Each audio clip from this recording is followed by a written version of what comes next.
മഹാലക്ഷ്മി സീരിയലിൻ്റെ പുതിയൊരു എപ്പിസോഡിൻ്റെ promo review വിശേഷങ്ങളിലേക്ക് എല്ലാവർക്കും സ്വാഗതം.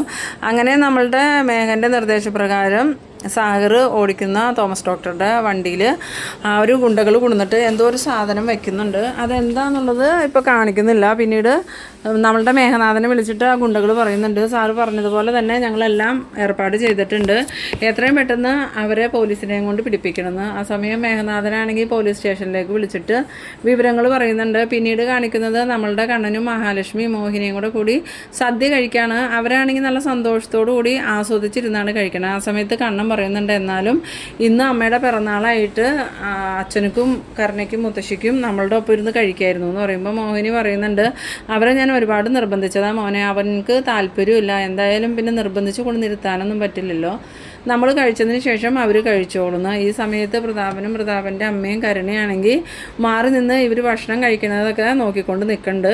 ആ സമയത്ത് കരുണ പറയുന്നുണ്ട്, കണ്ടില്ലേ എന്ത് തീറ്റിയാണ് തിന്നണ രണ്ടെണ്ണങ്ങളും, അമ്മ അതേ മോശമൊന്നുമില്ല, എന്തായാലും അമ്മയുടെ അവസാനത്തെ പിറന്നാളാഘോഷമാണല്ലോ, ഇനി അമ്മയ്ക്ക് ഇതുപോലൊരു പിറന്നാളാഘോഷം ഉണ്ടാവില്ലല്ലോ എന്ന് ഓർക്കുമ്പോൾ എനിക്കൊരു സമാധാനം ഉണ്ടെന്ന്. ആ സമയത്ത് പ്രതാപൻ്റെ അമ്മ പറയുന്നുണ്ട്, എന്തായാലും നല്ലോണം തിന്നട്ടെ മോളെ, ഇനി അവർക്ക് തിന്നാൻ പറ്റില്ലല്ലോ, 2 ദിവസം കൂടിയല്ലേ അവനും അവളും ഈ ഭൂമിയിൽ ഉണ്ടാവുള്ളൂ എന്ന്. ആ സമയത്ത് കരുണയ്ക്കാണെങ്കിൽ വീണ്ടും സംശയമുണ്ട്, അത് മുത്തശ്ശി ആ കണ്ണൻ കുറച്ച് പായസമല്ലേ കുടിച്ചോളൂ, അതുകൊണ്ട് ഇനി അയാൾക്ക് എന്തെങ്കിലും സംഭവിക്കാതിരിക്കുമെന്ന് ചോദിക്കുമ്പം മോൾക്ക് എന്തേ അത് മതി, എന്തായാലും ആ വൈദ്യര് നമ്മളോട് പറഞ്ഞത് കുറച്ച് മരുന്ന് ചേർക്കാനാണ്, പക്ഷേ ഞാൻ ആ മരുന്ന് ഫുള്ളായിട്ടും അതിൽ ചേർത്തുകൊണ്ട് അതിൽ നിന്ന് കുറച്ച് പായസം കുടിച്ചാൽ തന്നെ അവർക്കത് ഏക്കും, എന്തായാലും നാളെ മുതൽ വയറ്റിൽ കിടന്ന് ബുദ്ധിമുട്ട് തുടങ്ങും, പക്ഷേ അവർക്കിതൊന്നും മനസ്സിലാവില്ല, അവർ വേറെ എന്തെങ്കിലും ബുദ്ധിമുട്ടാണെന്നേ വിചാരിക്കുള്ളൂ, പിന്നെ ഏത് ആസ്പത്രി ചെന്നാലും ഒരു ഡോക്ടർക്കും ഇതിൻ്റെ കാരണം കണ്ടെത്താൻ പറ്റില്ല എന്നല്ലേ വൈദ്യര് പറഞ്ഞതെന്ന്.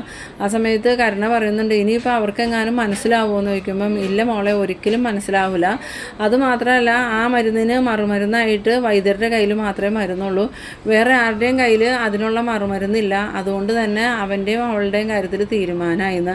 ഈ സമയത്ത് പ്രതാപം പറയുന്നുണ്ട്, ഞങ്ങൾ എത്രയോ പ്രാവശ്യം നോക്കിയതാ അവനെയും അവളെയും ഇല്ലാതാക്കാൻ, ആദ്യം അവനെ വണ്ടി ഇടിപ്പിച്ച് കൊല്ലാൻ വേണ്ടി നോക്കിയപ്പം അതിൽ ചെന്ന് പെട്ടത് മേഘനാണ്, പിന്നെ അവളെ സൈറ്റിൽ നിന്ന് വീഴ്ത്തി കൊല്ലാൻ നോക്കിയപ്പം അവിടെ വീണതാണെങ്കിൽ വാമേട്ടനാണ്, വാമേട്ടനിപ്പോൾ വീൽ ചെയറിലുമായി, ഇനിയിപ്പോൾ മോൾക്ക് എന്തെങ്കിലും തിരിച്ചടി കിട്ടുമെന്നാണ് എനിക്ക് പേടിയെന്ന് പറയുമ്പോൾ കരുണ പറയുന്നുണ്ട്, അതിന് അച്ഛനോ ഉണ്ണിയേട്ടനോ മേഘേട്ടനോ ഒന്നും അല്ലല്ലോ, ഇത് ഞാനും മുത്തശ്ശിയല്ലേ ഏർപ്പാട് ചെയ്ത്, അതുകൊണ്ട് ഞങ്ങൾക്ക് ഒരു തിരിച്ചടിയും കിട്ടൂല, എന്തായാലും ഇത് വിജയിക്കുമെന്ന്. ആ സമയത്ത് നമ്മളുടെ ഉണ്ണി കരുണയ്ക്ക് ഫോൺ വിളിക്കുന്നുണ്ട്. ഉണ്ണിയുടെ കോള് കണ്ടതും ഉണ്ണിയേട്ടനെ വിളിക്കണമെന്ന് പറഞ്ഞ് കരുണ ഫോൺ അറ്റൻഡ് ചെയ്യുന്നുണ്ട്. ആ സമയത്ത് ഉണ്ണി ചോദിക്കുന്നുണ്ട്, എന്തായി കരുണ അവിടുത്തെ കാര്യങ്ങളൊക്കെയെന്ന് ചോദിക്കുമ്പോൾ ഇവിടെ 2 പേരും പായസമൊക്കെ വയറിറച്ച് കുടിച്ചിട്ടുണ്ട്, ഇപ്പം ആസ്വദിച്ച് സന്തോഷത്തോടു കൂടി സദ്യ കഴിച്ചുകൊണ്ടിരിക്കും അമ്മയുടെ ഒപ്പം, ഞങ്ങളാണെങ്കിൽ കഴിക്കാനൊന്നും ഇരുന്നില്ല, അതെന്താ നിങ്ങൾ അവരുടെ കൂടെ ഇരിക്കാത്തതെന്ന് ചോദിക്കുമ്പം അവളും ആ കണ്ണനും അമ്മയും കൂടി സന്തോഷിച്ച് കഴിക്കട്ടെ, ഇനി ഒരിക്കൽ കൂടി അവർക്ക് അമ്മയുടെ പിറന്നാൾ സദ്യ ഇങ്ങനെ ഉണ്ണാൻ പറ്റില്ലല്ലോ, അതുകൊണ്ട് അവരുടെ സദ്യ കഴിക്കൽ കഴിഞ്ഞിട്ട് ഞാനും അച്ഛനും മുത്തശ്ശിയും കഴിക്കാമെന്ന് വിചാരിച്ച് ഞങ്ങൾ മാറി നിൽക്കുക. ആ സമയത്ത് ഉണ്ണി ചോദിക്കുന്നുണ്ട്, ഇനിയിപ്പോൾ അയാളും അവരും എപ്പോഴും ഇങ്ങോട്ട് വന്നേന്ന് ചോദിക്കുമ്പം എന്തായാലും ഇപ്പോഴൊന്നും വരില്ല ഉണ്ണിയേട്ടാ, വൈകിട്ട് അമ്മയുടെ കേക്ക് മുറി ഉണ്ട്, അതും കൂടി കഴിഞ്ഞിട്ടേ വരുള്ളൂ എന്നാണ് പറഞ്ഞത്. എന്തായാലും ഇന്നത്തോടു കൂടിയല്ലേ അവരുടെ ആഘോഷം നടക്കുകയുള്ളൂ, അതുകൊണ്ട് എല്ലാ ആഘോഷവും കഴിഞ്ഞിട്ട് വന്നാൽ മതി എന്നൊക്കെ പറഞ്ഞ് ഉണ്ണിയും കരുണയും എല്ലാവരും സന്തോഷിക്കുന്നുണ്ട്. ഈ സമയത്ത് ദുർഗയാണെങ്കിൽ വന്നിട്ട് ഉണ്ണിയോട് ചോദിക്കുന്നുണ്ട്, എന്തായി മോനെ കാര്യങ്ങളൊക്കെയെന്ന് ചോദിക്കുമ്പം അത് എല്ലാ കാര്യങ്ങളും കരുണയും മുത്തശ്ശി ഉദ്ദേശിച്ചതുപോലെ തന്നെ നടന്നിട്ടുണ്ട്, ഏടത്തി പായസം ഒരുപാട് കുടിച്ചു എന്നാണ് പറഞ്ഞത്, ഏടത്തിക്ക് അല്ലെങ്കിൽ തന്നെ പായസത്തിനോട് ഭയങ്കര കൊതിയുള്ള ആളാണ്, അതുകൊണ്ട് ഇന്ന് പായസം കിട്ടിയപ്പോൾ കരുണ കൊടുക്കുകയും ചെയ്തു, അല്ലെങ്കിൽ പായസം ഒരിക്കലും കരുണ ഏടത്തിക്ക് കൊടുക്കാറുണ്ടായിരുന്നില്ല, അതുകൊണ്ട് ഇന്ന് അവർ ഒരുപാട് പായസം കുടിച്ചു, പിന്നെ കണ്ണേട്ടം കുടിച്ചത് കുറച്ചേ കുടിച്ചോളൂ എന്നാണ് പറഞ്ഞത്. അപ്പോൾ പിന്നെ കണ്ണനൊന്നും സംഭവിക്കില്ല എന്ന് ചോദിക്കുമ്പോൾ ഉണ്ണി പറയുന്നുണ്ട്, ഇല്ലമ്മേ ആ മരുന്ന് അകത്ത് ചെന്ന് കഴിഞ്ഞാൽ ഭയങ്കര പ്രശ്നമായിരിക്കും, അത് കുറച്ച് കുടിച്ചാലും കൂടുതൽ കുടിച്ചാലൊക്കെ ഒരേ ഫലം കിട്ടുമെന്നാണ് മുത്തശ്ശി പറഞ്ഞത്.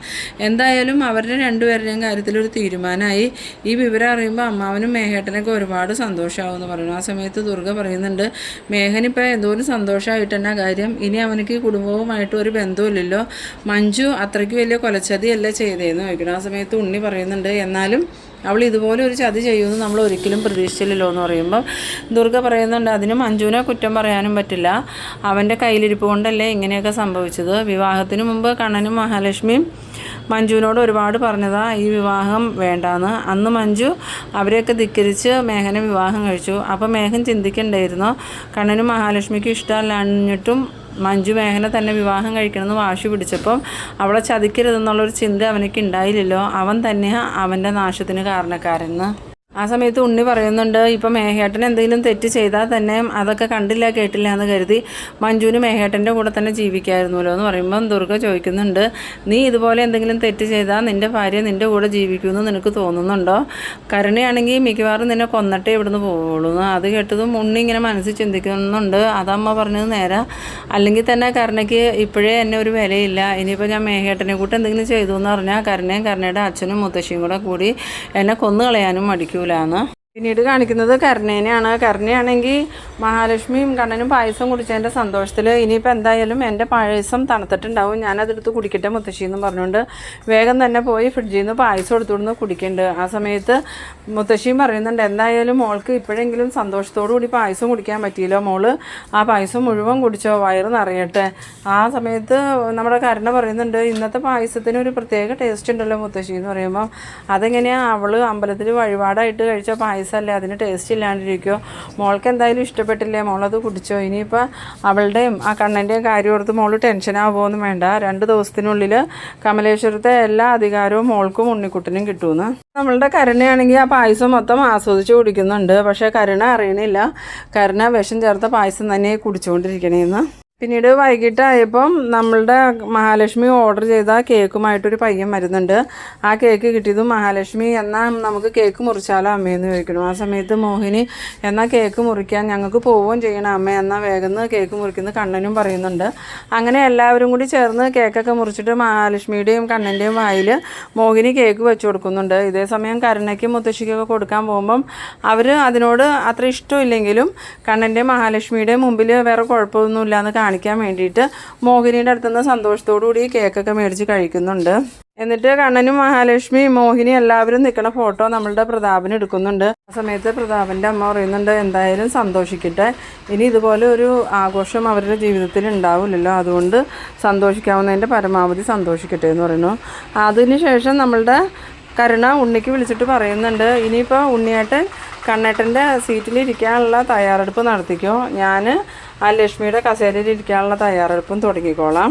ആ സമയത്ത് ഉണ്ണി ചോദിക്കുന്നുണ്ട്, അവരും കൂടി പോകുന്നില്ലേന്ന് ചോദിക്കുമ്പം കേക്ക് മുറിയൊക്കെ കഴിഞ്ഞു, ഇനി ഇപ്പം തന്നെ വരുമായിരിക്കും, എന്തായാലും എപ്പോഴും അവരെ ഒന്ന് ശ്രദ്ധിച്ചേരേന്ന് പറയുന്നു. ആ സമയത്ത് ഉണ്ണി പറയുന്നുണ്ട്, ഞാനത് ഏറ്റുകാരനെ, എന്തായാലും എനിക്ക് ഇപ്പോഴാണ് സന്തോഷമായത്, എത്ര നാളായി അവർ കാരണം നമ്മൾ ബുദ്ധിമുട്ടുന്നു എന്നൊക്കെ പറഞ്ഞ് ഉണ്ണി ഫോൺ വയ്ക്കുന്നുണ്ട്. ഇതേ സമയം നമ്മളുടെ കണ്ണനും മഹാലക്ഷ്മിയും കമലേശ്വരത്തേക്ക് വരുന്നതാണ് കാണിക്കണത്. അവരെ കണ്ടതും ദുർഗയുടെ മുഖം അങ്ങോട്ട് മാറുന്നുണ്ടെങ്കിലും ദുർഗ സന്തോഷം അഭിനയിച്ചുകൊണ്ട് കണ്ണൻ്റെയും മഹാലക്ഷ്മിയുടെ അടുത്തേക്ക് എന്നിട്ട് കണ്ണനോട് ചോദിക്കുന്നുണ്ട്, കണ്ണ എങ്ങനെയുണ്ട്, ആസ്പത്രിയിൽ പോയിട്ട് എന്തെങ്കിലും മാറ്റമുണ്ടോ?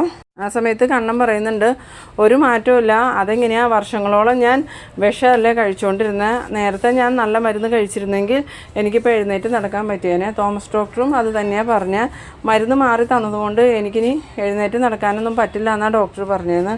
അത് കേട്ടത് നമ്മളുടെ ദുർഗയ്ക്കാണെങ്കിൽ സന്തോഷമാവുന്നുണ്ട്. അതുമാത്രമല്ല കണ്ണനും മഹാലക്ഷ്മിയും പായസമൊക്കെ കുടിച്ചിട്ടാണ് വന്നേക്കണേന്നുള്ള ഒരു വിചാരത്തിൽ ദുർഗ മനസ്സിലിങ്ങനെ പറയുന്നുണ്ട്, ഇനിയിപ്പോൾ നീ എഴുന്നേറ്റ് നടക്കാനുള്ള അവസരമൊന്നും നിനക്കില്ല, 2-3 ദിവസത്തിനുള്ളിൽ നീയും നിൻ്റെ ഭാര്യയും ഈ ലോകത്തുനിന്ന് തന്നെ പോകും, പിന്നെ നീ എഴുന്നേറ്റ് നടക്കണേ എന്തിനാ എന്നൊക്കെ ഇങ്ങനെ മനസ്സിൽ ചിന്തിക്കുന്നുണ്ട്. ആ സമയത്ത് കണ്ണൻ ചോദിക്കുന്നുണ്ട്, അമ്മ എന്താ ഇങ്ങനെ ആലോചിക്കണേന്ന് ചോദിക്കുമ്പോൾ, അതല്ലടാ മോനെ, എന്നാലും ഇത്രയും ചികിത്സയൊക്കെ നടത്തിയിട്ടും നിനക്ക് എഴുന്നേറ്റ് നടക്കാൻ പറ്റിയില്ലല്ലോ എന്നോർത്ത് ഞാൻ ഇങ്ങനെ നിന്നതാണ്. ആ സമയത്ത് മഹാലക്ഷ്മി പറയുന്നുണ്ട്, അതെങ്ങനെയാണ്, അമ്മയ്ക്കൊക്കെ സന്തോഷമല്ലേ, കണ്ണേട്ടൻ ഒരിക്കലും വീൽ ചെയറിൽ നിന്ന് എഴുന്നേക്കരുതെന്നല്ലേ അമ്മയൊക്കെ ആഗ്രഹിച്ചത്, പിന്നെ എന്തിനാ അമ്മ വിഷമം ഇങ്ങനെ അഭിനയിക്കണം, അമ്മയ്ക്ക് ഒരു വിഷമമില്ലാതെ ഞങ്ങൾക്കറിയാം. ആ സമയത്ത് ദുർഗ മഹാലക്ഷ്മിയോട് പറയുന്നുണ്ട്, നീ ആവശ്യമില്ലാത്തതൊന്നും പറയാൻ നിൽക്കണ്ട, കണ്ണൻ എഴുന്നേറ്റ് നടക്കണമെന്ന് തന്നെ എൻ്റെ ആഗ്രഹം, നീ വന്നതിന് ശേഷം ഇതുപോലെയുള്ള പ്രശ്നങ്ങളൊക്കെ ഇവിടെ ഉണ്ടായിരുന്നു. പിന്നീട് കണ്ണൻ പറയുന്നുണ്ട്, എന്തായാലും ഇനി ഞങ്ങൾ അമ്മയായിട്ടൊരു തർക്കത്തിനില്ല എന്നും പറഞ്ഞുകൊണ്ട് മഹാലക്ഷ്മിനെ വിളിച്ചുകൊണ്ട് റൂമിലേക്ക് പോകുന്നുണ്ട്. റൂമിൽ ചെന്നതും മഹാലക്ഷ്മി കണ്ണനോട് പറയുന്നുണ്ട്, എന്തായാലും ശത്രുക്കളെല്ലാവരും കണ്ണേട്ടന് എന്തെങ്കിലും മാറ്റം ഉണ്ടോ എന്ന് ഇങ്ങനെ നോക്കിക്കൊണ്ടിരിക്കുക, അതുകൊണ്ട് കണ്ണേട്ടന് ഒരുപാട് സൂക്ഷിക്കണം, അവരുടെ മുമ്പിൽ വെച്ച് കാലനക്കാനൊന്നും നിൽക്കരുത് കേട്ടോ എന്ന് പറയുമ്പോൾ, ഞാൻ അറിഞ്ഞുകൊണ്ട് അനക്കൂല, ഇനിയിപ്പോൾ അറിയാതെ എങ്ങാനും അനങ്ങിപ്പോയാൽ എനിക്ക് എന്ത് ചെയ്യാൻ പറ്റുമെന്ന്. ആ സമയത്ത് മഹാലക്ഷ്മി പറയുന്നുണ്ട്, എന്തായാലും അമ്മയ്ക്ക് കണ്ണേട്ടനൊക്കെ ഒരു മാറ്റം ഇല്ലയെന്ന് കേട്ടപ്പോൾ അമ്മയുടെ മുഖത്തുണ്ടായ സന്തോഷം കണ്ണേട്ടൻ ശ്രദ്ധിച്ചോ എന്ന് ചോദിച്ചപ്പോൾ, ഞാനത് ശ്രദ്ധിച്ചിരുന്നു, അമ്മയ്ക്ക് ഭയങ്കര സന്തോഷമായി, എന്തായാലും അവരുടെ എല്ലാവരുടെയും ഉള്ളിലൊരു സംശയമുണ്ട്, നമ്മൾ സൂക്ഷിക്കണം. പിന്നീട് നമ്മളുടെ കണ്ണനോട് മഹാലക്ഷ്മി പറയുന്നുണ്ട്, എന്തായാലും കണ്ണേട്ടൻ ഇത്രയും നേരം വീൽ ചെയറിൽ തന്നെ അല്ലായിരുന്നോ, ഇനിയിപ്പോൾ കുറച്ച് സമയമൊന്ന് എഴുന്നേറ്റ് നടക്കാൻ നോക്കിയാലോ എന്ന്. ആ സമയത്ത് നമ്മളുടെ മഹാലക്ഷ്മിയോട് കണ്ണൻ പറയുന്നുണ്ട്, എന്തായാലും താൻ എന്നെ ഒന്ന് പിടിക്കുക, എഴുന്നേറ്റ് നടക്കാൻ പറ്റുമെന്ന് നോക്കട്ടെ. ഡോക്ടർ പറഞ്ഞത് സാവകാശം പതിയെ പതിയെ നടന്നു തുടങ്ങിയാൽ മതി, ധൃതി പിടിക്കുകയൊന്നും വേണ്ടാന്ന്, അതുകൊണ്ട് തന്നെ പതിയെ നമുക്കൊന്ന് എഴുന്നേറ്റ് നടക്കാൻ നോക്കാമെന്നും പറഞ്ഞ് മഹാലക്ഷ്മി കണ്ണനെ കയ്യെ പിടിച്ച് എഴുന്നേൽപ്പിക്കുന്നുണ്ട്. ആ സമയത്ത് കണ്ണൻ പതിയെ പതിയെ എഴുന്നേറ്റ് മഹാലക്ഷ്മിയുടെ തോളിലും പിടിച്ച് റൂമിൽ കൂടെ അങ്ങോട്ടും ഇങ്ങോട്ടും നടക്കുന്നുണ്ട്. പിന്നീട് കുറച്ച് സമയം ഇങ്ങനെ നടന്നതും കണ്ണന് വയ്യാണ്ടായിട്ട് മഹാലക്ഷ്മിയോട് പറയുന്നുണ്ട്, എനിക്കിനി വയ്യ, താൻ എന്നെ ഒന്ന് കിടത്തുമെന്ന് പറഞ്ഞിട്ട് മഹാലക്ഷ്മി കണ്ണനെ ബെഡിലോട്ട് കൊണ്ടുവന്ന് ഇരുത്താനായിട്ട് പോണ സമയത്ത് കണ്ണൻ ആ ബെഡിലോട്ട് അങ്ങോട്ട് വീണു പോകുന്നുണ്ട്. പിന്നീട് കണ്ണൻ സാവകാശം ബെഡിൽ നിന്ന് എഴുന്നേറ്റിരിക്കണ കാണുമ്പോൾ മഹാലക്ഷ്മി പറയുന്നുണ്ട്, എന്തായാലും കണ്ണേട്ടന് ഇത്രയും മാറ്റം ഉണ്ടാവുന്നൊന്നും ഞാൻ ഒരിക്കലും വിചാരിച്ചതല്ല. ആ അമ്മ പറഞ്ഞതുപോലെ തന്നെ എല്ലാ കാര്യങ്ങളും നമ്മളുടെ ജീവിതത്തിൽ സംഭവിക്കുന്നുണ്ട് കണ്ണേട്ടാ, അതുകൊണ്ട് നമുക്ക് ഉറച്ച് വിശ്വസിക്കാം, അധികം വൈകാതെ തന്നെ നമുക്ക് കുഞ്ഞുങ്ങളുണ്ടാവും. ഇനിയിപ്പോൾ കരുണയുടെയും ഉണ്ണിയുടെയും ഒക്കെ മുമ്പിൽ നമുക്ക് നാണം കെട്ട് തല കുനിച്ച് നിൽക്കേണ്ടി വരില്ല എന്ന്. ആ സമയത്ത് കണ്ണൻ പറയുന്നുണ്ട്, കരുണയ്ക്ക് ഒരിക്കലും ഒരു അമ്മയാവാനുള്ള യോഗ്യതയൊന്നുമില്ല. ഇന്ന് വന്ന ആ ഒരു സ്വാമി പോലും പറഞ്ഞത് അങ്ങനെയല്ലേ, അമ്മ കരുണയെ അനുഗ്രഹിക്കണം എന്ന് പറഞ്ഞപ്പം ആ സ്വാമി എന്താ പറഞ്ഞത്, അമ്മയാവാൻ യോഗ്യത ഇല്ലാത്ത മൃഗത്തിൻ്റെ സ്വഭാവമുള്ള ഒരാളെ അനുഗ്രഹിച്ച ആ സ്വാമിക്ക് അതിൻ്റെ ദോഷം കിട്ടുമെന്നും പറഞ്ഞ് ആ സ്വാമി കരുണയെ അനുഗ്രഹിക്കാതെ അല്ലേ പോയെന്ന്. ആ സമയത്ത് മഹാലക്ഷ്മി പറയുന്നുണ്ട്, എന്ത് ചെയ്യാൻ കണ്ണേട്ടാ, അവളും അവളുടെ അച്ഛനും മുത്തശ്ശിയും ഒക്കെ ഒരേ മനോഭാവമുള്ളവരാ, അവർക്ക് മറ്റുള്ളവരെ ഉപദ്രവിക്കണം എന്നുള്ള ചിന്ത മാത്രമേ ഉള്ളൂ എന്ന്. ആ സമയത്ത് കണ്ണൻ അത് കേട്ടിങ്ങനെ വിഷമിച്ചിങ്ങനെ ഇരിക്കുന്ന ആ ഒരു സീനിലാണ് എപ്പിസോഡ് അവസാനിക്കുന്നത്.